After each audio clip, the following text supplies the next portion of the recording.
आगे बढ़ाएंगे आप? भारतीय जनता पार्टी में मेरा सौभाग्य हुआ कि मुझे आदरणीय यशस्वी प्रधानमंत्री जी, यशस्वी आदरणीय मुख्यमंत्री जी, हमारे आदरणीय यशस्वी गृह मंत्री जी, आदरणीय यशस्वी राष्ट्रीय अध्यक्ष नड्डा जी, हमारे प्रदेश अध्यक्ष चौधरी साहब और हमारे बीच में उपस्थित हमारे जिला अध्यक्ष पाल साहब, इन सब के नेतृत्व में मेरे को भारतीय जनता पार्टी में शामिल होने का अवसर प्राप्त हुआ। मैं पिछले 2 हफ्ते पहले मैंने भाजपा ज्वाइन किया। आज मैं पहली बार फतेहपुर आया हूँ और फतेहपुर से मेरा एक अंदरूनी लगाव, राजनीतिक लगाव नहीं, अंदरूनी लगाव। 44 साल से हम लोग, हमारा परिवार यहाँ पे चुनाव ही नहीं, राजनीतिक नहीं, बल्कि एक संबंध, परिवार का संबंध है।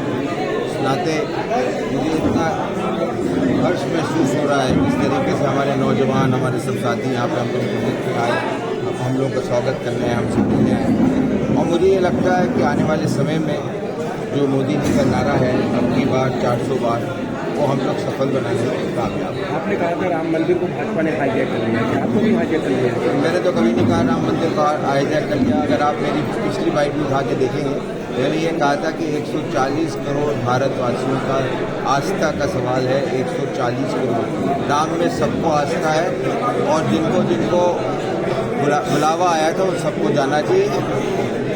और मैंने हमसे ही कांग्रेस से गठबंधन हो गया तो उसमें कितना फायदा होगा? मुझे नहीं लगता उसमें कोई फायदा होगा, क्योंकि देखिए इंडिया अलायंस की जो हम लोग बात करते हैं, इंडिया अलायंस की कोई राजनीतिक एक सोच है, मोदी हटाओ, बाकी कोई विचारधारा में मिलाव नहीं है। जैसे आप अभी पेपर में पढ़ ही रहे होंगे कि केरल में भी देखिए आप विवाद शुरू हो गया, जहाँ पे वायनाड में राहुल गांधी के खिलाफ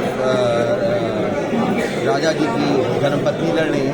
तो ये विचारधारा का मेल नहीं है, ये सिर्फ ये मेल है कि कौन चोर जो है वो कितनी देर में जेल जाता है, बस उसी का मेल है और कुछ नहीं। विभाकर शास्त्री के शुभचिंतक चाह रहे हैं फतेहपुर से चुनाव लड़े। विभाकर शास्त्री, कितनी सत्ता है इसमें? ऐसा है कि मैंने कहा, मैं भारतीय जनता पार्टी के अंदर एक कार्यकर्ता के रूप में शामिल हुआ हूँ। जो नेतृत्व काम देगा उसको पूरी ईमानदारी से।